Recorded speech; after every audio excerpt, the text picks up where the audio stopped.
Friends नमस्कार। Sikandra Kumar railway channel में आपका स्वागत है। समान विज्ञान घटना चक्र की जिसमें ये पार्ट 5 होगा। पार्ट 4 तक करवा चुके हैं, वीडियो पड़ा है, जा करके देख सकते हैं। इसमें जो है क्वेश्चन आंसर करवाने वाले हैं। जिससे देखिए पहला क्वेश्चन आपको है, वर्षा की बूंद गोलाकार आकृति के कारण क्या होता है। तो वर्षा का बूंद के गोलाकार के आकृति के कारण क्या होता है, तो इसका आंसर होगा ऑप्शन नंबर बी, पृष्ठ तनाव। अब क्वेश्चन आंसर करवाने से पहले थोड़ा सा जानकारी आप ले लीजिए, ठीक है, ताकि आप क्वेश्चन में कोई प्रॉब्लम आपको ना हो। देखिए सबसे पहले आपको आता है प्रत्यास्था। अब प्रत्यास्था है क्या, उसके बारे में जानकारी लीजिए, ठीक है। जब किसी वस्तु पर कोई बाहर बल लगाया जाता है तो उसका आकार अथवा आकृति दोनों ही बदल जाते हैं, परंतु इस बल को हटा लेने पर वस्तु जो है पुनः अपना प्रारंभिक आकार या आकृति प्राप्त कर लेती है। तो इसी गुण को प्रत्यास्था बोलते हैं। समझिएगा आप बात को, ठीक है। आप इसको एग्जाम्पल से समझिए। जैसे कि एक रबड़ है, ठीक है, तो रबड़ को अगर तानते हैं तो तानने के बाद फिर छोड़ देते हैं, ठीक है, तो ताने तो उसका आकृति तो चेंज हो गया, लंबा हो गया ना ज़्यादा, छोटा से, लेकिन फिर अगर छोड़ देते हैं तो पुनः अपनी प्रारंभिक अवस्था में आ जाता है। तो ये जो गुण है ना, इसको बोलते हैं प्रत्यास्था। समझ गए बात को। और देखिए खींचने का भी एक सीमा होनी चाहिए। ये नहीं कि अगर ज़्यादा खींच दीजिएगा तो वो तो टूट जाएगा, फिर विकृति आपको हो जाएगा, ठीक है। तो एक उसके लिए भी एक सीमा होती है। दूसरा एग्जाम्पल लीजिए, एक बोतल है, ठीक है, एक खाली बोतल पड़ा हुआ है ढक्कन से, उसमें अभी जो है उसका आकृति मान लीजिए कि वो फूला हुआ है। अगर उसको हाथ से पचकाइएगा, ठीक है, तो हाथ से अगर हम धीरे से पचकाएंगे तो उसका आकृति क्या होगा, चेंज होगा। लेकिन हम उसको छोड़ देंगे फिर इस तरह से, फिर अगर छोड़ देते हैं तो वो प्रारंभिक अवस्था में आ जाती है। उसी को क्या बोलते हैं, बस उसी को बोला जाता है प्रत्यास्था। प्रत्यास्था समझ गए, यहाँ तक कोई दिक्कत नहीं है। चलिए, प्रत्यास्था की एक सीमा है, ठीक है। अगर आप किसी भी चीज़ को, किसी भी वस्तु को अगर आप आकृति चेंज कर रहे हैं, ठीक है ना, तो देखिए आकृति अगर पूरा चेंज कर दीजिएगा तो वो चेंज अगर हो जाता है तो विकृति हो जाता है। अगर बोतल को पूरी तरह से आप चिपका दीजिएगा तो वो प्रारंभिक अवस्था में आती नहीं है। लेकिन याद रखिएगा प्रत्यास्था के लिए एक सीमा, एक निश्चित सीमा होना चाहिए, ठीक है ना। चलिए अब नेक्स्ट में देख लीजिए। देखिए पूर्ण प्रत्यास्था किससे बोलते हैं और पूर्ण प्लास्टिक किससे बोलते हैं। तो पूर्ण प्रत्यास्था कहा जाता है जो वस्तु बाहर बल को हटा लिए जाने पर अपने पूर्व अवस्था में आ जाती है, उसको हम पूर्ण प्रत्यास्था कहते हैं, ठीक है। जबकि प्लास्टिक, पूर्ण प्लास्टिक क्या है, जो वस्तु बाहर बल को हटा लिए जाने पर अपने पूर्व अवस्था में नहीं लौटती है, ठीक है ना, तो बल्कि सदैव के लिए विरूपित हो जाती है, उसे सुघट कहते हैं। अगर मान लीजिए आप कि एक रबड़ को ताने, ठीक है, और ताने और फिर उसको क्या किए कि छोड़ दिए, तो अगर वो अपना प्रारंभिक अवस्था में आ जाता है तो पूर्ण प्रतिष्ठा हो गया। और अगर इतना खींच के तान दिए उसको कि वो टूट जाए, ठीक है, यानी वो विकृति, वो आपको क्या हो जाएगा, वो सुघट हो जाएगा, पूर्ण सुघट हो जाएगा, जिसका आकृति चेंज हो गया, ठीक है। जैसे बोतल को अगर हम चिपका दिए पूरी तरह से और वापस अपनी अवस्था में नहीं आता है तो वो आपको सुघट वस्तु हो गया। समझ रहे हैं बात को। चलिए कोई दिक्कत नहीं है। अब यहाँ पे देखिए प्रतिबल। प्रतिबल क्या है इसके बारे में देख लीजिए। देखिए प्रतिबल और दाब ये जो है ना, इसमें ज़्यादा डिफरेंट नहीं होता है, ठीक है। ये दोनों लगभग लगभग एक ही होती है, एक ही होती है। चलिए इसको देख लीजिए क्या है ये। जब किसी वस्तु पर कोई बाहर बल लगाकर उसके आकार या आकृति में परिवर्तन किया जाता है, ठीक है, तो उस वस्तु की प्रत्येक काट पर बाहर बल के बराबर परंतु विपरीत दिशा में कुछ आंतरिक प्रतिक्रिया बल उत्पन्न होता है ना, जो यह प्रयास करता है कि अपने पुराने आकार को प्राप्त कर लेता है। बस उसी बल को प्रतिबल बोलते हैं। एकदम सिंपल भाषा में समझिएगा।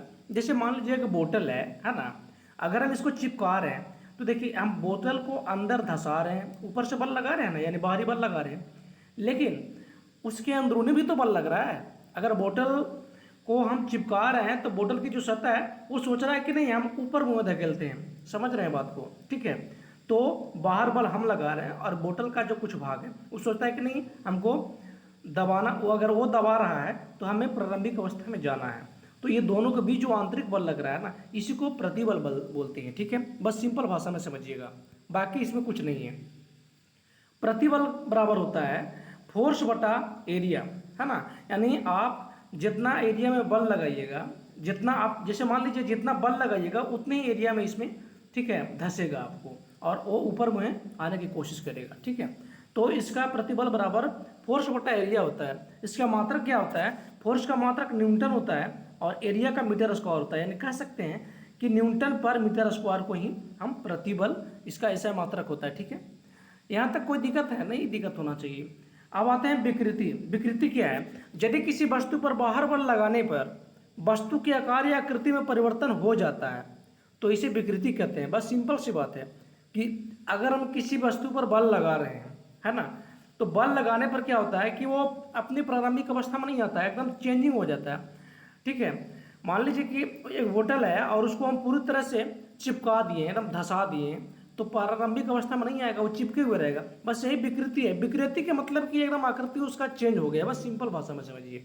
ठीक है, कोई दिक्कत नहीं विकृति में, विकृति का कोई मात्रक नहीं होता है। ठीक है, चलिए हुक का नियम क्या है, तो देखिए हुक का जो नियम है, ये हुक का ये प्रतिबल विकृति का अनुपात एक नियतांक होता है जिसे प्रत्यास्थता कहते हैं। देखिए हुक का नियम क्या दिया था कि यदि वस्तु की विकृति अधिक नहीं है तो पदार्थ पर कार्य प्रतिबल उसमें उत्पन्न विकृति की क्या होती है, अनुक्रमानुपाती होती है। यानी कह सकते हैं E बराबर प्रतिबल बटा विकृति, ये हुक के नियम के अनुसार होता है, इसे याद रखिएगा।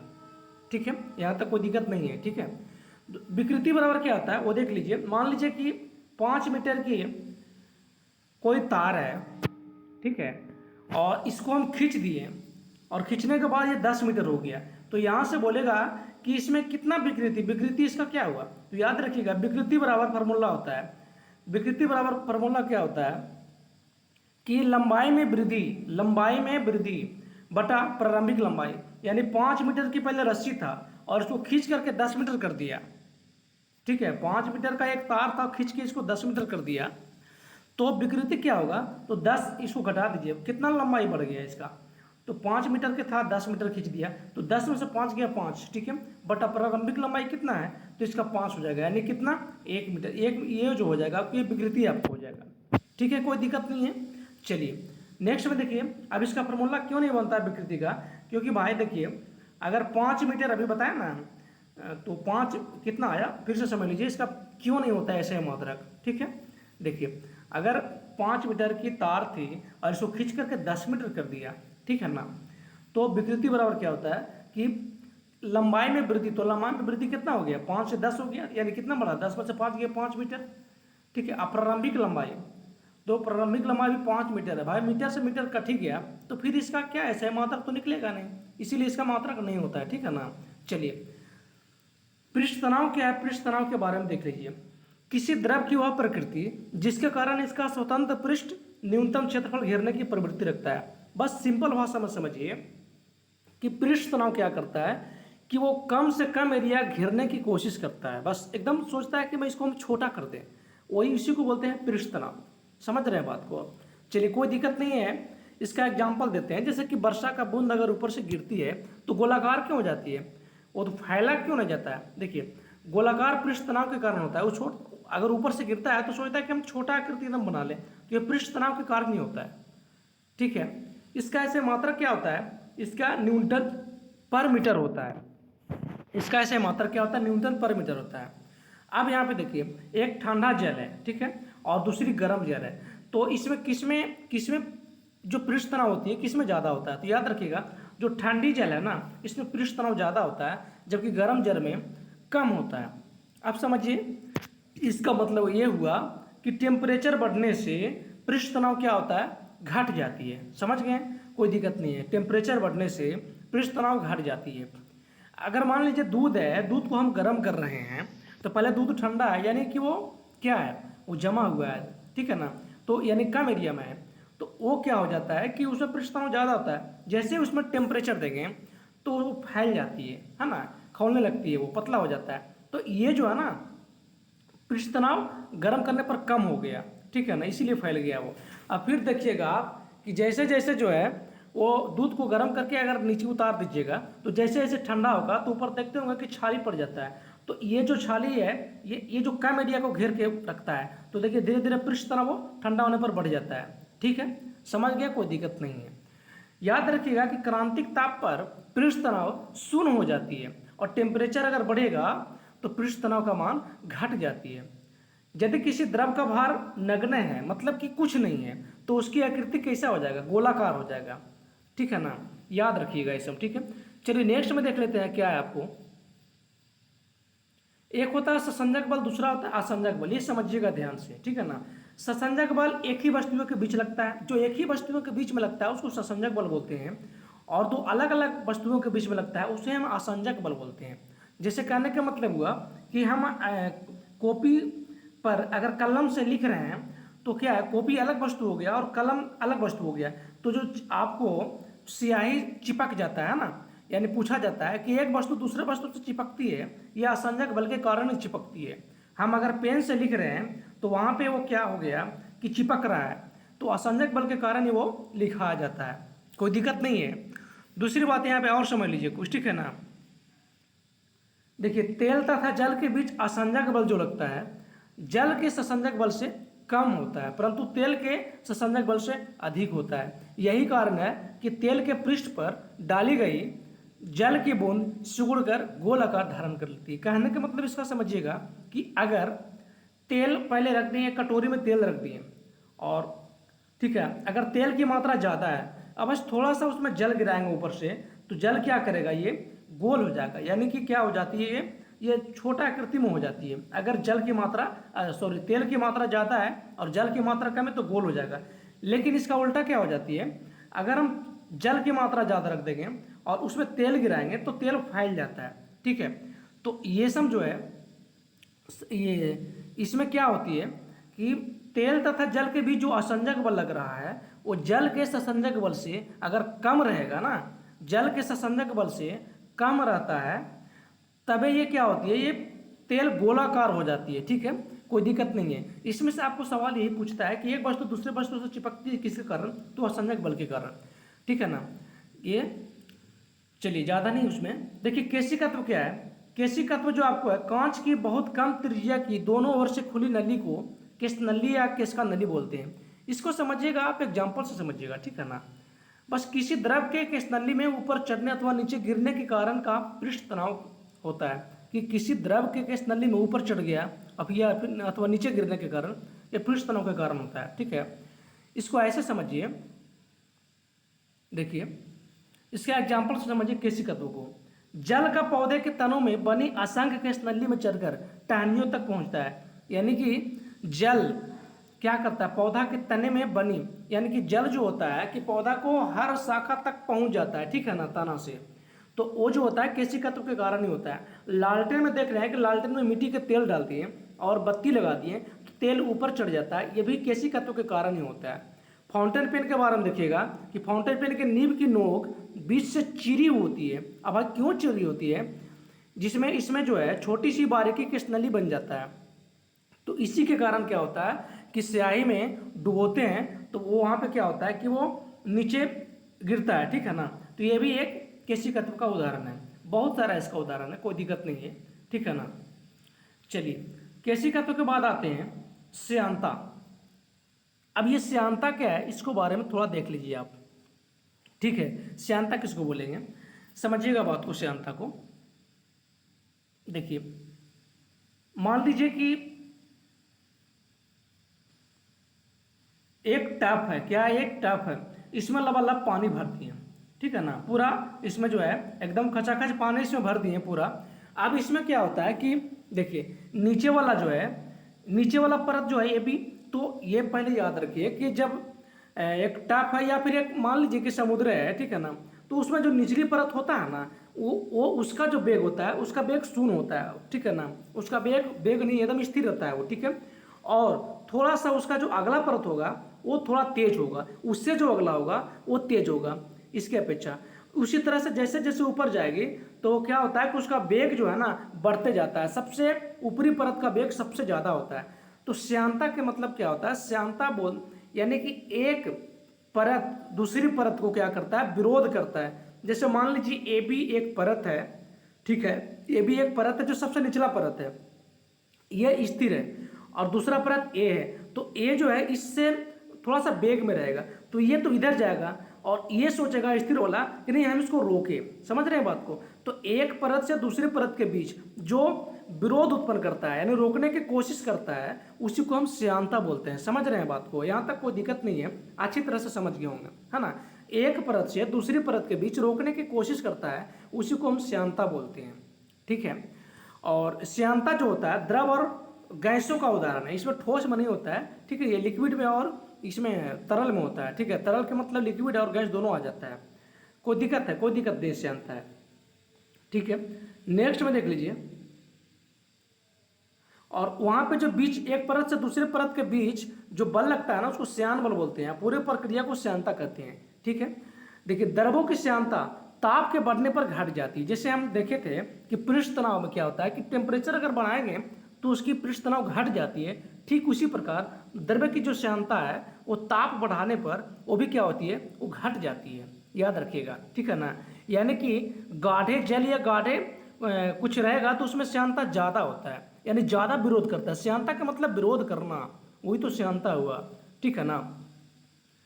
यहाँ तक कोई दिक्कत नहीं होना चाहिए, है ना। चलिए, तो श्यानता और श्यान बल समझ गए, कोई दिक्कत नहीं है। देखिए श्यानता जो होता है केवल गैस और द्रव में होता है। एक आदर्श तरल की जो श्यानता होती है, लिख लीजिए, एक आदर्श तरल की श्यानता शून्य हो जाती है, ठीक है, और टेम्परेचर बढ़ेगा तो द्रव की श्यानता घट जाती है। लेकिन अगर गैस में आते हैं तो गैस की श्यानता बढ़ जाती है, ये भी याद रखिएगा, ठीक है। एक होता है आपको श्यानता गुणांक, क्या होता है श्यानता गुणांक, तो श्यानता गुणांक का ऐसे मात्रक याद रख लीजिएगा, डेकापॉज होता है, क्या होता है डेकापॉज, या इसको बोलते हैं पॉइजली, हम बोल रहे हैं ना तो आप लोग याद कर लीजिए या फिर लिख लीजिए, ठीक है ना। श्यानता गुणांक का मात्रक डेकापॉज या फिर पॉइजली होता है ना। चलिए नेक्स्ट में देख लीजिए, दूसरा इसमें क्या है, दाब है। तो दाब किसको बोलेंगे, दाब बस जो अभी हम लोग प्रतिबल पढ़े हैं उसी के आधार पर भी दाब है, दोनों में कोई डिफरेंस नहीं है। यानी कि दाब बराबर क्या होता है, प्रेशर बराबर बल बटा क्षेत्रफल, बल बटा क्षेत्रफल। अगर कोई वस्तु है, ठीक है, उस पर हम प्रेशर लगा रहे हैं, क्या लगा रहे हैं, प्रेशर लगा रहे हैं, तो प्रेशर लगाने में क्या होगा, सबसे पहले तो मान लीजिए इसमें बल हम लगाएंगे, ये मान लीजिए कोई वस्तु है, इसको हम इधर बल लगा रहे हैं, धकेलेंगे इसको, तो ये क्या होगा कि धंसेगा। अब भाई धंसेगा तो बल लगेगा ना जी, ये बल लगेगा, और जितना में बल लगेगा वो एरिया तो भी इसका जो है उतनी एरिया में लगेगा ना जितना में हम बल लगाएंगे, ठीक है, वही एरिया ना सिर्फ धंसेगा। तो यहाँ पे क्या होता है कि प्रेशर लगा रहे हैं इधर से, है ना, इधर से हम प्रेशर लगा रहे हैं तो उसमें बल लगा, और एरिया जो एरिया में धंसा उसको एरिया बोलते हैं। तो यानी कि दाब बराबर होता है बल बटा क्षेत्रफल, ठीक है। अब इसका ऐसे मात्रक याद रख लीजिए, बल दाब का ऐसे मात्रक तो जानते हैं आप लोग कि इसको पास्कल होता है, क्या होता है, पास्कल होता है। तो बल का ऐसे मात्रक न्यूटन हो गया और एरिया का मीटर स्क्वायर हो गया, तो न्यूटन पर मीटर स्क्वायर इसका मात्रक होता है, इसी को हम क्या बोलते हैं, पास्कल बोला जाता है, इसी को पास्कल बोला जाता है, ठीक है। चलिए दूसरा याद रखिएगा कि अगर द्रव के स्वतंत्र तल से गहराई एक ही परिस्थिति पर है, किसी बिंदु पर द्रव के कारण प्रेशर लगा रहे हैं, ठीक है ना। द्रव के स्वतंत्र तल से अगर मान लीजिए कि जल है और जल को हम नीचे, अगर उसमें मान लीजिए कोई एक कुआं है, कुआं से याद रखिए, ठीक है ना, ऊपर से व्यक्ति कोई कूदा, है ना, तो वो तो प्रेशर लगा रहा है तो नीचे आएगा ना, ये गहराई इसका एच हो गया, है ना। तो यहाँ पे कह रहा है कि उसमें जो दाब लगेगा उसमें उसका जो फॉर्मूला होता है अलग होता है, एच गुने डी गुने जी होता है। यानी यहाँ पे जो है एच का मतलब गहराई हो गया, डी के मतलब घनत्व हो गया, है ना, डी के मतलब क्या हो गया, वस्तु का जो घनत्व, वो आदमी कूदा उसका घनत्व है, और जी के मतलब गुरुत्वीय त्वरण होता है, क्या होता है, गुरुत्वीय त्वरण, ये भी याद रखिएगा, ए पी बराबर एच डी गुने एच होता है। यहाँ पे देखिए उत्प्लावन बल क्या है, समझ लीजिए थोड़ा सा। जब कोई ठोस वस्तु द्रव में डुबो जाती है तो उसके द्वारा भार में कुछ कमी का अनुभव होता है, तो ये भार में या भासी कमी द्रव द्वारा वस्तु के ऊपर लगाए गए बल के कारण होता है, इसे ही क्या कहते हैं, उत्प्लावन बल कहते हैं, ठीक है। इसको समझ लीजिए क्या है उत्प्लावन बल क्या है। देखिए मान लीजिए कि एक टप में पानी रखा हुआ है, ऊपर से क्या कर रहे हैं, इसमें जो है ना हम 2 kg का ईटा डाल रहे हैं, ये टप्पा में पूरा लबालब पानी है, और 2 kg का हम जो है इसमें ईंट डाल रहे हैं। अब ये ईंट आएगा नीचे, तो पानी क्या करेगा कि सोचेगा कि हम ऊपर जाते हैं, ठीक है ना, पानी सोचेगा कि ऊपर जाते हैं। जब ये नीचे आ रहा है तो वो तो जब ये ईंट नीचे ऊपर से प्रेशर लगा रहा है तो पानी भी नीचे से ऊपर जाएगा ना, ये प्रेशर लगा रहा है। तो यहाँ पे जो बल लग रहा है, ये इधर टेल रहा है, ये इधर टेल रहा है, तो कुछ तो बल लगेगा ना, उसी बल को उत्प्लावन बल बोलते हैं। बस सिंपल भाषा में समझिए, कुछ इसमें ज़्यादा नहीं है, ठीक है ना। चलिए यहाँ पे गुरुत्व केंद्र, यहाँ कह रहा है कि उत्क्षेप वस्तु द्वारा हटाए गए द्रव के गुरुत्व केंद्र पर कार्य करता है, जिसे उत्प्लावन केंद्र कहते हैं। गुरुत्व केंद्र कहाँ, क्या, किसको बोलेंगे? गुरुत्व केंद्र उसको बोलेंगे जहाँ पे पूरी तरह से आपको वहाँ पे बल लगेगा, उसी को गुरुत्व केंद्र कहते हैं, ठीक है ना। गुरुत्व केंद्र आपको समझिएगा बात को, ठीक है ना। बस जहाँ पे बल लगेगा, फोर्स ज़्यादा लगेगा, वस्तु और दोनों वस्तु के जो सापेक्ष होती है, ठीक है ना, उसको हम गुरुत्व केंद्र बोलते हैं।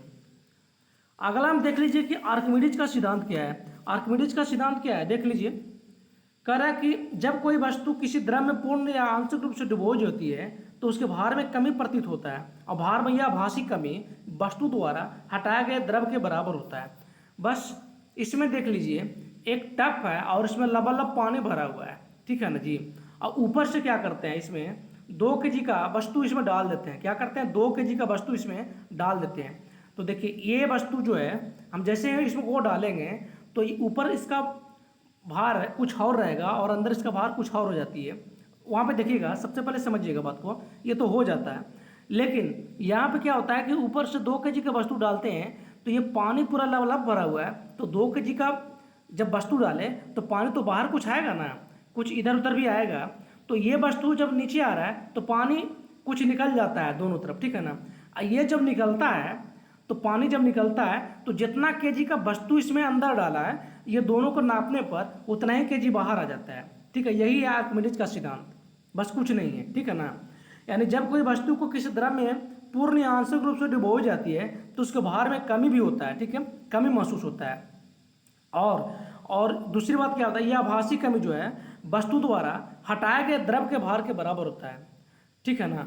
यानी कि जितना, सबसे पहले तो क्या हुआ कि जैसे मान लीजिए कि एक आप नदी में तैर रहे हैं, नदी में क्या कर रहे हैं, तैर रहे हैं। तो तैर रहे हैं, क्या तैरेंगे कैसे आप, तो जितना आप तैरते हैं, जितना हाथ से पानी आप बाहर की ओर खींचते हैं, ठीक है ना, उतना ही आपको क्या होगा, उतना ही आपको भार उसमें महसूस होगा, ठीक है, उतना ही आपको भार महसूस होगा। बस यही समझिए आर्किमिडीज का सिद्धांत है, और इसमें कुछ नहीं है। चलिए अब यहाँ से क्वेश्चन आंसर हम करवा देते हैं, बाकी इसमें कुछ नहीं है। देखिए पहला क्वेश्चन आपको है कि वर्षा के बूंद की गोलाकार किसके कारण होता है, तो ये पृष्ठ तनाव के कारण होता है। पृष्ठ तनाव का मात्रक क्या होता है, न्यूटन पर मीटर, है ना जी, न्यूटन पर मीटर होता है।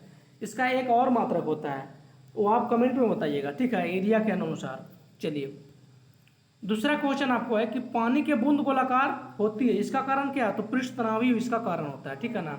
तीसरा नंबर क्वेश्चन में देख लीजिए, कह रहा है वर्षा की बूंद गोलाकार होती है, क्यों भाई, क्योंकि जल में पृष्ठ तनाव होता है, इसी के कारण होता है, ठीक है। चौथा नंबर क्वेश्चन कह रहा है कि द्रव बूंद की संकुचित होकर न्यूनतम क्षेत्र घेरने की प्रवृत्ति को हम क्या कहते हैं, जो कम से कम क्षेत्र घेरने की प्रवृत्ति रखता है, बताया था ना जी कि जो कम एरिया घेरने की प्रवृत्ति रखता है उसी को तो हम पृष्ठ तनाव कहते हैं, तो इसका एपल हो जाएगा। चलिए 5 नंबर में आते हैं। 5 नंबर में कह रहा है कि नैनो द्रव का सर्वाधिक महत्वपूर्ण गुण, देखिए नैनो द्रव का सर्वाधिक महत्वपूर्ण गुण घर्षण होता है, ऑप्शन नंबर बी हो जाएगा। 6 में देख लीजिए, कह रहा है तेल जो है जल के तल पर फैल जाता है, क्यों, तेल जल के तल पर क्यों फैलता है, हम ससंजक बल असंजक बल में आपको बताए हैं ना, क्यों फैलता है, क्योंकि देखिए तेल जल तल पर तब फैलता है जब जो है ना, जब तेल की मात्रा, तेल की तनाव जो है पानी से कम होती है। अगर पानी की मात्रा ज़्यादा है, ठीक है, पानी की मात्रा अगर ज़्यादा है उस पर थोड़ा सा जल गिराइएगा, ठीक है ना, तब जो है थोड़ा सा तेल गिराइएगा, तभी आपको ये तेल फैलेगा। यानी ऑप्शन नंबर डी हो जाएगा, तेल का तल का तनाव पानी से कम है। 7 नंबर में देख लीजिए, इसमें कह रहा है कि मिट्टी का तेल पानी के ऊपर इसीलिए तैरता है, क्यों तैरता है, मिट्टी का तेल पानी के ऊपर क्यों तैरता है, क्योंकि उसका जो घनत्व है पानी के घनत्व से कम होता है, इसीलिए तैरता है वो। 8 नंबर में देख लीजिए, 8 नंबर में कह रहा है आपको साबुन के बुलबुले के अंदर का प्रेशर क्या होता है। तो साबुन का बुलबुले के जो अंदर का प्रेशर होता है वो वायुमंडलीय दबाव से अधिक होता है कि कम होता है, बताइए आप। तो ये याद रखिएगा कि वायुमंडलीय दाब से अधिक होता है। साबुन के जो बुलबुला अंदर के जो प्रेशर उसमें होता है ना, वो वायुमंडलीय दाब से भी अधिक होता है। 9 नंबर क्वेश्चन में देख लीजिए, यदि साबुन के दो भिन्न भिन्न व्यास के बुलबुले, ठीक है ना, को एक नली द्वारा एक दूसरे के संपर्क में लाया जाए तो क्या घटित होगा। देखिए ये जो है सबसे पहले समझिएगा ये आपको कि जो पानी का बुलबुला है कैसे काम करता है। देखिए इसमें क्या होता है कि बुलबुला का जो आकार होता है उसमें भरी गई गैस के दबाव और पानी फिल्म के त्रिज्या और मोटाई पर निर्भर करेगा। यानी छोटा नली रहेगा तो बुलबुला छोटा हो जाएगा, और बड़ा नली होगा तो उसकी त्रिज्या बड़ा होगा तो बुलबुला बड़ा हो जाएगा। ये त्रिज्या और उसके नली पर निर्भर करता है। इसमें भी हो जाएगा छोटा बुलबुला और छोटा बुलबुला और छोटा हो जाएगा, जबकि बड़ा बुलबुला और बड़ा हो जाएगा। ठीक है, 10 नंबर क्वेश्चन में देख लीजिए, कर रहा है जब किसी साबुन के बुलबुले को आवेशित किया जाता है तो इसमें क्या घटित होगा। देखिए मान लीजिए यह बुलबुला है और कह रहा है किसी साबुन के बुलबुले को आवेशित किया जाता है ना। देखिए मान लीजिए ये प्लस, यहाँ पे आवेशित का मतलब प्लस मान सही ना होता है, तो प्लस प्लस प्लस प्लस दे दिए, ठीक है ना। अब यहाँ पे ये क्या करेगा, यानी जब आवेश एक ही रहता है, समान आवेश में क्या होता है, प्रतिकर्षण होता है। क्या होता है, प्रतिकर्षण। आप प्रतिकर्षण के मतलब समझते हैं ना बात को आप। प्रतिकर्षण का मतलब होता है सटना नहीं, दूर भागना। क्या होता है, दूर भागना। तो कह रहा है कि आवेशित किया जाता है, तो मान लीजिए इसको आवेशित कर दिए प्लस प्लस से, तो ये जो है ना प्रतिकर्षित होगा। आवेश क्या करता है, एक समान आवेश प्रतिकर्षण होगा ना जी, दूर भागेगा, ये इधर भागेगा, ये इधर भागेगा। इस तरह से क्या होगा, देखिए एक बड़ा आकृति धारण कर लेता है। जब ये बड़ा आकृति धारण कर लेगा, पहले छोटा था तो इसका त्रिज्या क्या होता था, छोटा था, ठीक है ना। अब ये इससे बड़ा हो गया तो इसका त्रिज्या क्या होता है, बढ़ जाती है। तो याद रखिएगा इसको, कैसे याद रखिएगा कि जब किसी साबुन के बुलबुलों को आवेशित करते हैं तो इसमें त्रिज्या इसका बढ़ जाती है, याद रखिएगा। उसी प्रकार ऋण आवेश भी रखिएगा तो भी बढ़ जाता है। मतलब एक समान आवेश में चाहे पॉजिटिव हो या नेगेटिव हो, सिर्फ पॉजिटिव रहेगा वो भी प्रकर्षित होगा, प्रतिकर्षित, और नेगेटिव भी डालिएगा वो भी प्रतिकर्षित होगा। ठीक है, दोनों रहेगा तब आकर्षित होता है। चलिए 11 नंबर क्वेश्चन में देख लीजिए, कह रहा है एक ही पदार्थ के बने 4 तार जिनकी विमाएँ दिया गया है, ठीक है ना, एक अधिकतम तरंग दैर्ध्य की आवृत्ति क्या होगा, इसका फार्मूला होता है। फार्मूला से आप याद रखिएगा, जब हम न्यूमेरिकल कराएंगे तो पढ़ाएंगे। देखिए ये फार्मूला है, ठीक है ना। ये जो होता है आपको डेल्टा एल जो होता है एल बटा आर स्क्वायर हो जाता है। डेल्टा एल का मतलब नहीं समझ रहे हैं, यानी कि श्यानता जो गुणांक होता है वो क्या होता है, उसके बराबर फार्मूला जो होता है आपको प्रतिबल बटा विकृति होता है, यही ना होता है, प्रतिबल बटा विकृति होता है। विकृति बराबर जानते हैं कि विकृति बराबर लंबाई में वृद्धि बटा क्या हो जाएगा, प्रारंभिक लंबाई।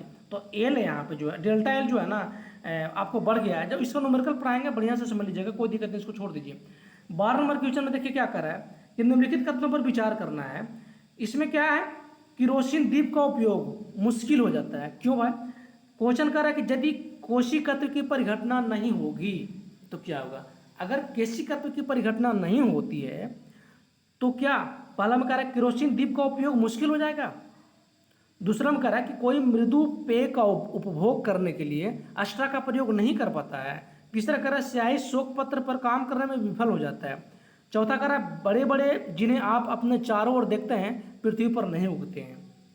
देखिए अगर केशिकत्व की घटना नहीं होगा तो फिर केरोसिन दीप नहीं जलेगा, ये तो मुश्किल हो जाएगा जी। सही बात है भाई, इसी का कारण तो ये जो है ना होता है। दूसरा इसमें क्या कर रहा है, कोई मृदु पेय का उपभोग करने के लिए अष्टा का प्रयोग नहीं होगा, ये क्वेश्चन अलग है, ये गलत हो जाएगा।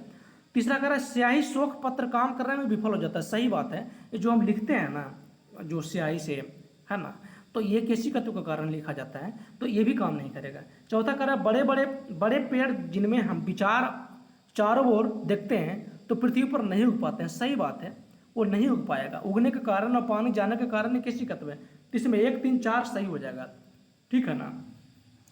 चलिए नेक्स्ट में देख लीजिए, आपको कितना आपको ये जो था 12 नंबर क्वेश्चन, 13 नंबर में देख लीजिए। 13 नंबर में कह रहा है आपको निम्नलिखित में से किस एक के लिए केशिकत्व का उदाहरण नहीं है, है ना। स्याही का सोखना तो केशिकत्व का उदाहरण है, ठीक है। भूमिगत जल का ऊपर चढ़ना, यह भी केशिका तत्व का उदाहरण है। सूती कपड़ों पर जल की बूंद का फैलना, यह भी केशिका तत्व का उदाहरण है। चौथा कह रहा है पौधों की जड़ों से जल की इसके पर्ण समूह की ओर बढ़ना।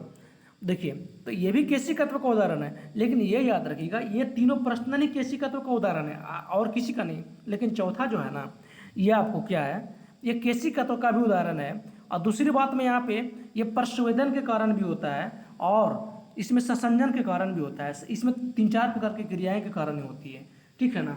अब आते हैं चौथा नंबर क्वेश्चन में। चौथा नंबर क्वेश्चन में कह रहा है कि बड़े बत्ती स्टोव में किरोसिन के बत्ती में ऊपर चढ़ने के कारण क्या हो सकता है। तो ये किसके कारण जो है ऊपर चढ़ जाती है, तो ये पृष्ठ तनाव के कारण होगा। ऑप्शन नंबर सी हो जाएगा, ठीक है ना। 14 के बाद 15 नंबर कर रहा है कि एक केस नली में जल की अपेक्षा एक तरल अधिक ऊंचाई तक चढ़ जाता है, इसका कारण क्या है। तो एक केस नली में जल की अपेक्षा, तरल के मतलब समझते हैं, तरल के मतलब क्या होता है, तो यहाँ पे समझिएगा तरल के मतलब होता है लिक्विड और गैस दोनों हो जाएगा, है ना। लिक्विड और गैस क्या हो जाएगा, दोनों हो जाएगा। तो ये किस कारण से होता है, तरल का जो पृष्ठ तनाव होता है वो जल की अपेक्षा ज़्यादा होता है, इसीलिए जो है ऊपर चढ़ जाता है, ठीक है ना। 15 का बताते हैं 16 नंबर का, जब किसी झील की तली से उठकर वायु बुलबुला ऊपरी सतह तक आएगा तो उसका आकार क्या होगा। सही बात है। देखिए, मान लीजिए कि कोई झील है या समुद्र है, कुछ भी है, तो नीचे के जो बुलबुला है वो जैसे जैसे ऊपर आएगा ना वो बड़ा होगा, उसका आकार क्या होता है, बढ़ जाता है। ऑप्शन नंबर ये हो जाएगा। 17 में आपको क्या कह रहा है, 17 में कह रहा है ताप बढ़ने के साथ द्रव की श्यानता क्या होती है। श्यानता समझा है ना। श्यानता क्या होता है कि जो सबसे ज़्यादा गाढ़ा है ना वो उसमें ज़्यादा श्यानता होती है, यानी कि गाढ़ा में ज़्यादा, जैसे ग्लिसरीन हो गया, है ना, शहद हो गया, ये सब में होता है। और इसको टेम्परेचर बढ़ाएंगे तो अगर मान लीजिए कि घी है और जमा हुआ है तो इसमें श्यानता ज़्यादा है। और घी को अगर मतलब एकदम ठोस रूप में नहीं होना चाहिए घी, थोड़ा सा, है ना, गर्म होना चाहिए। अगर उसको हम ज़्यादा गर्म, अगर उसको गर्म कर देंगे हम तो क्या होता है, फैल जाता है, यानी वो टेम्परेचर बढ़ाने से द्रव की श्यानता घट जाती है, याद रखिएगा, ठीक है। 18 नंबर में देख लीजिए कह रहा है सबसे ज़्यादा श्यानता किसमें है, तो श्यानता उसी में ज़्यादा होती है जो ज़्यादा गाढ़ा होता है। अब देखिए इसमें ज़्यादा गाढ़ा कौन होगा, जल, वायु, खून, शहद, तो शहद ज़्यादा गाढ़ा होगा, इसमें हो जाएगा ऑप्शन नंबर डी। 19 नंबर में क्या कह रहा है, हवाई जहाज से यात्रा करते समय पेन से स्याही निकलने लगती है, क्यों निकलती है जी, क्योंकि देखिए जैसे जैसे ऊपर जाएंगे तो गुरुत्वाकर्षण बल क्या कम लगेगा, जो गुरुत्वाकर्षण बल कम लगेगा तो प्रेशर भी कम लगेगा ना जी, है। तो वहाँ पे क्या होता है कि अब जैसे कि पेन ले जा रहे हैं उसमें स्याही प्रेशर के कारण ही रहता है ना। तो ऊपर ले जाएंगे तो ऊपर वाला प्रेशर जो वायुमंडलीय दाब का जो प्रेशर है वो तो कम गया, अब वो कम गया ये ज़्यादा हो गया तो ये भी प्रेशर बनाएगा ना। जैसे ही वो कम होता है तो ये वो फेंक देता है ये स्याही, ठीक है। अगर आप पॉकेट में रखिएगा तो पॉकेट को पूरा खराबी कर देगा, याद रखिएगा। तो याद रखिएगा कि हवाई जहाज से यात्रा करते समय पेन, अगर हम ऊपर पेन से स्याही निकलने के कारण क्या है कि वायु दाब में कमी हो जाती है, ठीक है ना। 20 नंबर में आते हैं। 20 नंबर में आपको क्या कर रहा है, 20 नंबर कहाँ गया जी, कितना नंबर था ये पहले ये देख लीजिए, है ना। हाँ 20 नंबर यही तो है।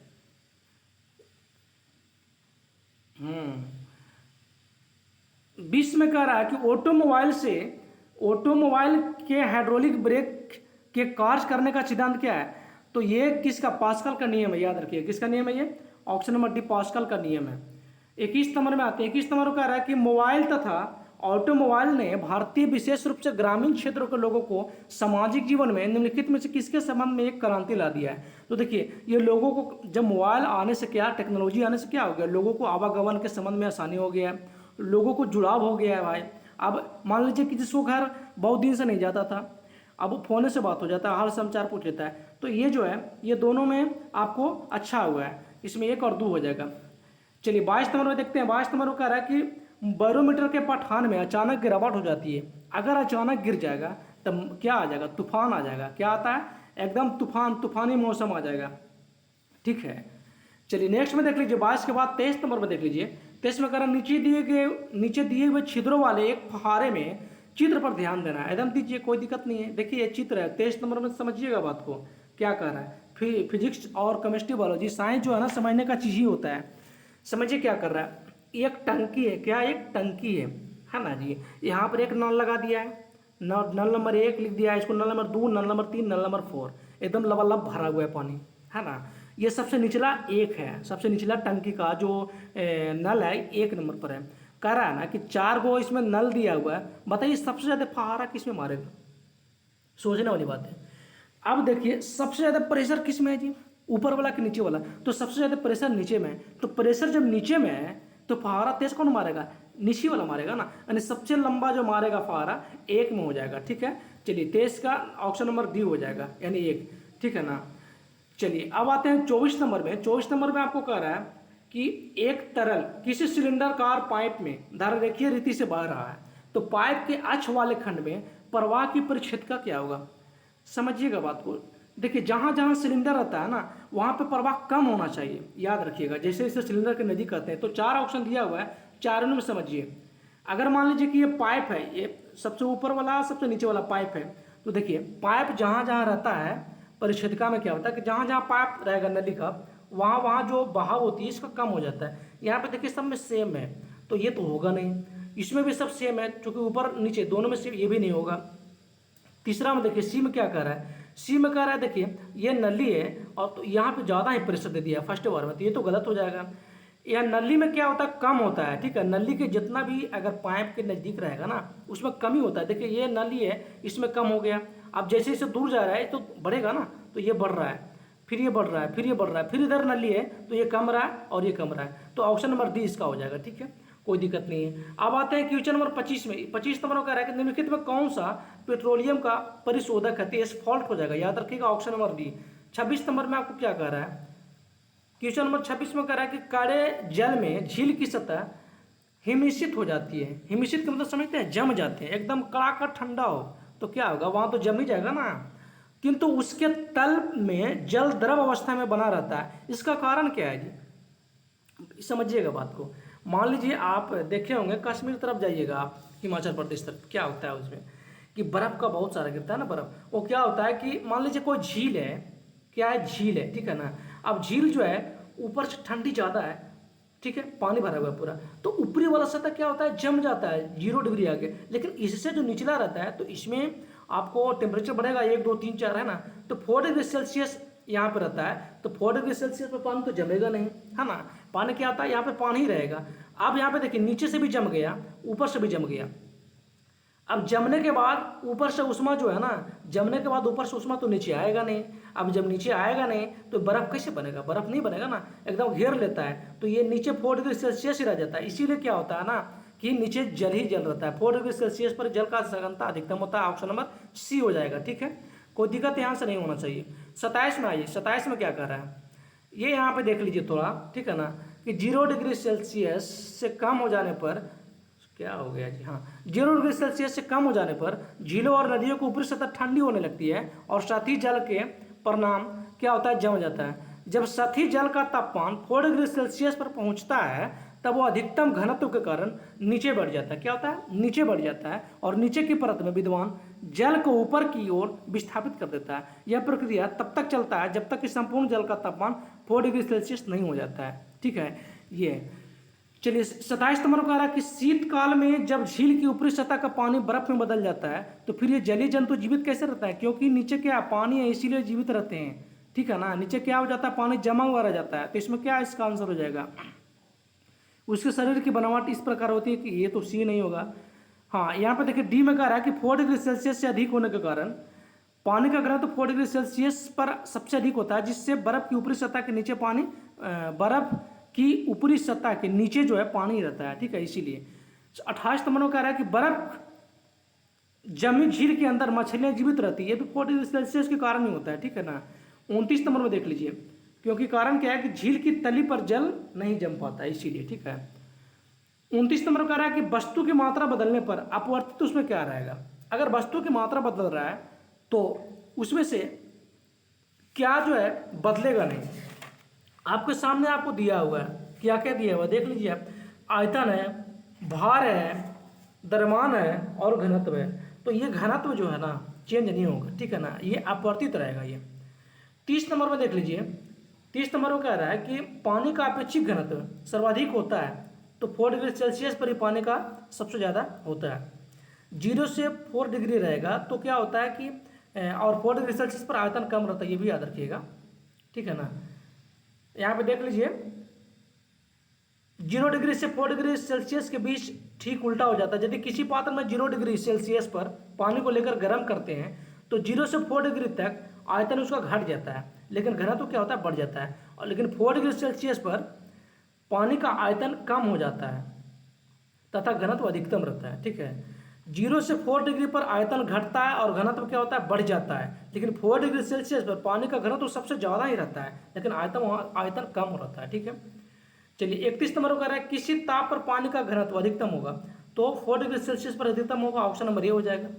32 नंबर कह रहा है जल का अधिकतम घनत्व कब होता है, तो जल का जो अधिकतम घनत्व है 4 डिग्री सेल्सियस पर होता है। अब इसको केल्विन में बदल लीजिएगा, तो केल्विन बराबर क्या होता है आपको, सेल्सियस प्लस कितना 273 होता है ना। तो 273 में 4 जोड़ दीजिए, 4 डिग्री सेल्सियस, तो कितना हो जाएगा 277 हो जाएगा, ऑप्शन नंबर बी हो जाएगा। 33 नंबर में आते हैं, 33 नंबर में क्या कह रहा है, 33 नंबर में कह रहा है कि लोहे का एक गोला पारद पर तैरता है किंतु पानी में डूब जाती है ना। तो लोहा का एक गोला है वो पारा पर तैरता है, इसका मतलब हुआ कि पारा की अपेक्षा लोहा का जो घनत्व है वो कम होता है। तो लोहा का अपेक्षित घनत्व पारद से क्या होता है, पारद की अपेक्षा लोहे का अपेक्षित घनत्व पारद के अपेक्षित घनत्व से अधिक होता है, नहीं अधिक नहीं कम होता है, ये तो सही है, पर बी आर गलत है ना। क्योंकि कोई वस्तु तभी तैरेगा जब उस वस्तु की अपेक्षा तैरने वाला को घनत्व कम रहेगा, तभी तो तैरेगा वो, ठीक है ना। ज़्यादा रहेगा तो डूब नहीं जाएगा उसमें। चलिए तो इसमें ए सही है पर आर गलत हो जाएगा, ठीक है। 33 के बाद इसमें सी है, ए सही है परंतु आर गलत है। 34 नंबर में आते हैं, 34 में कह रहा है लोहे के कील पारे पर क्यों तैरती है जबकि पानी में डूब जाती है। भाई लोहा का कील है पारा में तैर रहा है, इसका मतलब पारा की अपेक्षा लोहा की जो अपेक्षित घनत्व है कम है, लेकिन पानी में डूब जाने के कारण क्या है कि पानी का जो घनत्व है ना लोहा से ज़्यादा है ना, ये लोहा से ज़्यादा है इसीलिए इसमें डूब जाती है, समझिएगा बात को। तो देखिए लोहे की पारे से रासायनिक ये तो होगा नहीं, लोहे का भार पानी से अधिक है, लोहे का भार पानी से अधिक है तब डूब जाएगा, सही बात है। पारे से कम है तो क्या होती है, वो कम रहेगा। लोहे का घनत्व तो पानी से अधिक है तथा पारे से कम, ये सही होगा, सी हो जाएगा, क्योंकि लोहा का घनत्व है पानी से अधिक है इसीलिए पानी में डूब जाता है, लेकिन पारा से कम इसलिए तैरता रहता है, ठीक है, कोई दिक्कत नहीं है। 35 में कह रहा है एक सुई पानी में डूब जाती है जबकि लोहे से बना जहाज पानी पर तैरता है, इसका कारण क्या है। तो सुई पानी में तैरता है, देखिए सुई नुकीली होती है इसका कारण नहीं होगा, इसका ऑप्शन देखिए 35 नंबर में जहाज एक शक्तिशाली है इसके लिए नहीं, सुई का अपेक्षित घनत्व तो उसके द्वारा हटाया गया पानी से घनत्व अधिक होता है, इसलिए ऑप्शन नंबर इसका डी हो जाएगा। नेक्स्ट में देख लीजिए लोहे की सुई पानी की सतह पर किस कारण से तैरती है, किस कारण से तैरेगी जी, ये तो घनत्व हो जाएगा, दूसरा इसमें पृष्ठ तनाव के कारण हो जाएगा, ऑप्शन नंबर इसमें बी हो जाएगा 36 का, ठीक है ना। 37 में कह रहा है जब कुएं से पानी की बाल्टी ऊपर खींचते हैं तो हमें महसूस होता है, क्या महसूस होता है, देखिए जब मान लीजिए कि कुआं में हम बाल्टी डालते हैं तो पानी भर गया, अब जैसे पानी भर गया तो पानी में रहेगा बाल्टी, तो उसमें बल उतना नहीं लगेगा, मतलब लगेगा कि एकदम हल्का है ना। लेकिन जैसे ही पानी की सतह से ऊपर आती है तो वो भारी होना महसूस होता है। तो कह रहा है जब कुएं से पानी की बाल्टी ऊपर खींचते हैं तो पानी की सतह से ऊपर भारी हो गई है, ऐसा महसूस होता है। तो 37 का एप्पल हो जाएगा। आर्किमिडीज का नियम है ये, समझ रहे हैं बात को। 38 में कह रहा है एक भारहीन गुब्बारे में 200 ग्राम जल भरा गया है, इसका जल में भार होगा, इसका भार शून्य हो जाएगा। भारहीन गुब्बारा है 200 ग्राम जल उसमें भरा हुआ तो वो भी शून्य हो जाएगा दोनों, ठीक है ना। 39 नंबर में देख लीजिए क्या कह रहा है, 39 नंबर में कह रहा है कि मथने के बाद क्रीम का दूध से अलग हो जाने के कारण, आप केंद्रीय बल है क्या है जी, आप केंद्रीय बल के कारण तो अलग हो जाता है, ठीक है ना। जैसे दही है, दही को मथेंगे ना तो उसमें देखते हैं कि चिकना वगैरह क्या होता है, अलग हो जाता है, सब आप केंद्रीय बल के कारण होता है, ठीक है ना। 40 नंबर में देख लीजिए बादलों के वायुमंडल में तैरने का कारण क्या है, तो क्योंकि इसका घनत्व कम होता है इसीलिए तैरता है वो, घनत्व ज़्यादा रहेगा तो नीचे गिर जाएगा फटाक देने। देख लीजिए 41 नंबर में कह रहा है कि इसमें कह रहा है कि निम्नलिखित में कौन सा तत्व सबसे पहले कृत्रिम रूप से बना था, तो इतना में सबसे पहले कृत्रिम रूप से टेक्नीशियन बना था, इसकी परमाणु संख्या 43 होता है और 1937 में इसको निर्माण किया गया था, ये भी आप याद रखिएगा, ठीक है ना। 41 के बाद आते हैं 42 में, इसमें कह रहा है कि समुद्र में प्लवन करते हुए आइसबर्ग का कितना भाग समुद्र की सतह से ऊपर रहता है, तो 1/9 भाग है जो इसमें ऊपर रहता है। 43 नंबर में आ जाइए, 43 नंबर कहाँ गया जी, गायब हो गया क्या, 43 नंबर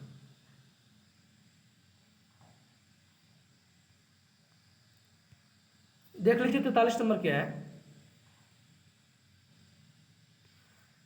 ये 43 नंबर में कह रहा है कि पानी के एक गिलास में बर्फ का टुकड़ा तैर रहा है। जब बर्फ पिघलती है तो पानी का स्तर क्या होगा? कुछ नहीं होगा, उतना ही का उतना ही रहेगा। अब एक गिलास लीजिए, उसमें पानी डाल दीजिए, पानी से भरा हुआ है। क्या है? उसमें पानी है, ठीक है ना। उसको थोड़ा खाली छोड़ दीजिए, कोई दिक्कत नहीं है, या भर भी सकते हैं, कोई दिक्कत नहीं है। अब उसमें बर्फ का टुकड़ा डालिए, तो बर्फ क्या होता है? बर्फ तो पिघलेगा, वो भी पानी के रूप में।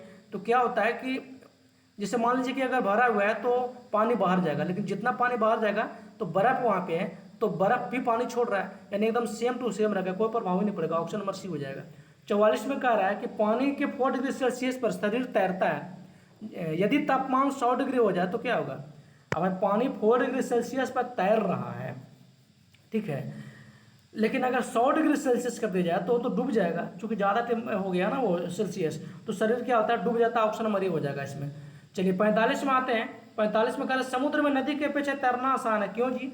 क्योंकि समुद्र जल नमकीन है। याद रखिएगा, नमकीन होता है तो क्या होता है? उसका घनत्व ज़्यादा होता है, इसी वजह से समुद्र में नदी के पीछे तैरना बहुत ही मजा आता है, यानी आसान होता है।